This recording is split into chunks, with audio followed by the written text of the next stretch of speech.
La chronique olympique, signée Avril. Nous sommes le 5 août 2024. Les JO ont commencé depuis 11 jours. Déjà des émotions en pagaille, des moments inoubliables. Le final de VTT entre Pidcock et Koretsky. La photo géniale du surfeur Gabriel Medina comme flottant plusieurs mètres au-dessus de l'eau. La joie de l'équipe de France de judo après sa victoire par équipe dantesque sur le tatami de la Champ de Mars Arena. Et pourtant, je n'arrive toujours pas à m'enlever de la tête le corps lubriquement bleu de Philippe Catherine pendant la cérémonie d'ouverture. Parce que les JO, ce sont des images fortes, mais on oublie souvent de préciser que les images fortes peuvent aussi devenir des traumas. Bonjour tout le monde, ça va ? J'aimerais profiter de cette chronique pour m'auto-lécher le cul. Pourquoi ? Eh bien parce qu'en ce 5 août, la France entière se réjouit de ce grand succès populaire que sont les Jeux Olympiques de Paris, mais qui se souvient de l'avant ? Qui se souvient du défilé de pessimisme et de défaitisme ? Et c'est pas bien, et c'est la honte, et c'est les Jeux de la honte, et mes parents sont cousins, sinon je parlerai pas comme ça. Tous ces gens qui retournaient leur veste à la première Marseillaise de Léon Marchand, eh bien moi non. Moi, mesdames et messieurs, je suis heureux depuis le début. Travaux compris ! Ah ouais. Et ouais. J'étais heureux à l'annonce des JO, j'étais heureux à l'annonce de son budget, ce qui n'est déjà plus vraiment la même chose. J'étais heureux quand tous ces gauchias d'étudiants du Crous ont été virés de leur logement. J'étais heureux quand ces SDF mal coiffés ont été exilés à Orléans. Pour tout vous dire, j'ai même failli leur organiser un petit pot de départ. Mais mon Dieu. Bref, je suis heureux depuis le début, dans la joie et dans la cruauté.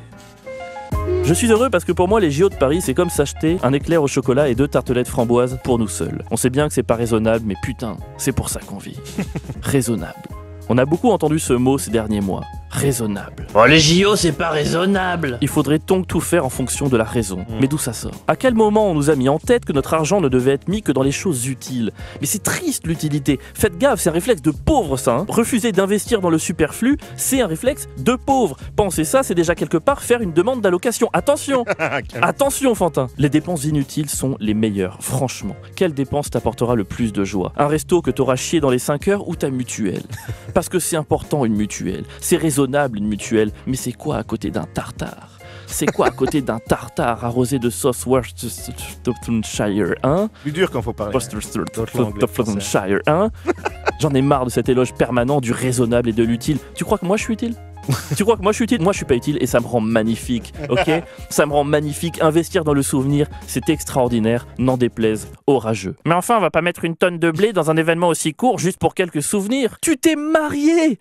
T'as investi 23 SMIC dans une soirée même pas réussie pour une photo de ton gros cul en noir et blanc. D'où tu me parles de raisonnable ? Alors oui, les raisonnables peuvent avoir raison, ils ont même souvent raison, c'est d'ailleurs la raison pour laquelle ils sont si chiants, mais ils peuvent aussi parfois avoir tort, les raisonnables. Quand ils te disent « Est-ce que ces 10 milliards n'auraient pas été mieux investis dans l'éducation nationale ?» À première vue, peut-être. Mais pourquoi faire ? Hein ? Pourquoi faire ? Pour que 60 intermédiaires politiques prennent des tranches successives de ces 10 milliards jusqu'à ce qu'il n'en reste plus que 2 ? Pour que l'école soit bloquée par des syndicats qui voudraient 12 milliards au lieu des 10 qu'ils n'attendaient même pas initialement ? Et pour que l'apport effectif final à l'école soit littéralement, grâce à l'apport intellectuel massif d'un haut fonctionnaire, de 3 à 4 iPads offerts à des enfants qui en ont déjà 2 ? Pardon, mais je préfère voir des petits culs faire bonk bonk au beach volley.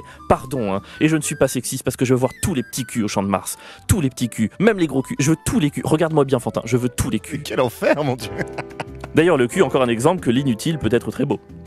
Parce que ça sert à rien, un cul. L'anus, ça sert. L'anus, c'est utile. Mais un cul, ça sert à quoi ? S'asseoir, super, paye ton usage. En fait, voilà, pour moi, les JO, c'est comme un cul. Parfois, il faut mettre la raison de côté et se concentrer sur la beauté, parce qu'on a besoin de beau. On a besoin de beauté. Oui, mais c'est dangereux de ne voir que le beau. Il y a aussi du lait dans ces JO. Il y a aussi des gens qui ont beaucoup souffert. Chut, tu vois lucide et raisonnable. Tu t'exprimeras quand il sera trop tard pour changer quoi que ce soit, histoire qu'on n'ait pas honte de ne pas avoir agi. D'accord. Bon, après, qu'est-ce qui est beau ? C'est un vrai débat, ça. En toute sincérité, quand je repense au corps lubriquement bleu de Philippe Catherine, je peux comprendre qu'on se pose la question. Moi, je kiffe.